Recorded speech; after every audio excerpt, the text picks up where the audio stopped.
I always believed that love was enough, that no matter how rough things got, if you truly loved someone, you could weather any storm together.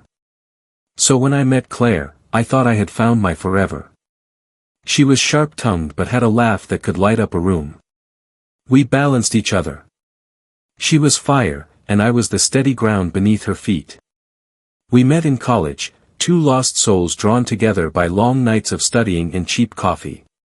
She had this way of making everything feel urgent, electric. I adored her. When she told me she couldn't wait to have kids one day, I felt like the luckiest man alive. But looking back now, I see the cracks. The little things I brushed off. The way she always had to have control. The way she made decisions without me. The way her mother's approval mattered more than anything. I told myself it was just how she was, that love would smooth out the rough edges. I was wrong. When Claire went into labor, I was by her side, gripping her hand as she screamed through the contractions. I had never seen her so vulnerable, so raw. And then, just like that, our son was here, tiny, red-faced, wailing. I thought it was the happiest moment of my life. Then Claire reached for the birth certificate. "His name will be Daniel," she said, her voice firm. I blinked. Daniel? But, we agreed on Ethan. She didn't even look at me. I changed my mind. "He'll have my mother's maiden name too." Something in her tone made my stomach twist. "Claire, we agreed. You don't get a say." She turned, eyes glinting like steel. "This is my decision." The room went silent except for the distant beeping of the monitors. I stared at her, feeling the weight of something I couldn't yet name pressing down on my chest. And then the nurse, an older woman with kind eyes, cleared her throat.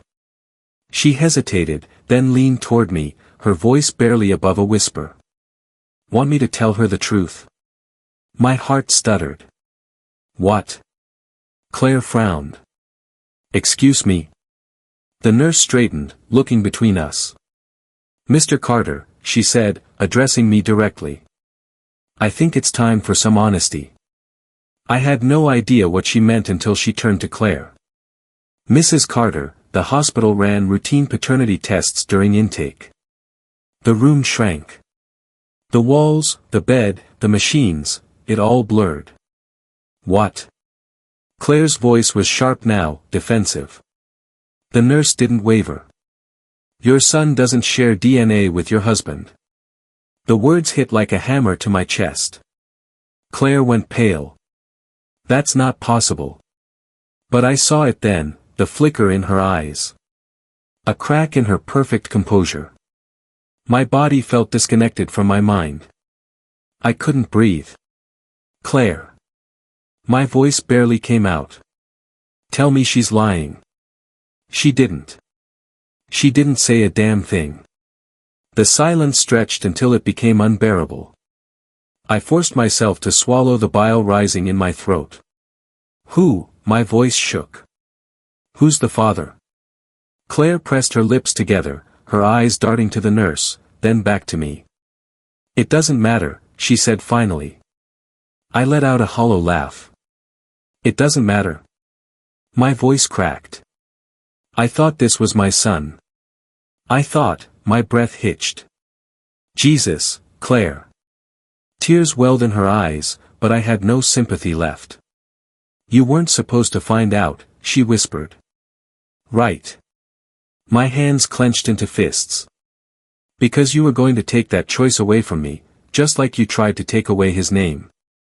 She said nothing. I stood there staring at the woman I had built a life with, wondering how I had missed the signs. How I had loved someone capable of this. The nurse cleared her throat. "Mr. Carter, I can give you a moment if." I shook my head. "No. I'm done here." I turned to Claire, my voice steadier than I felt. "I'll be filing for a divorce." Her breath hitched.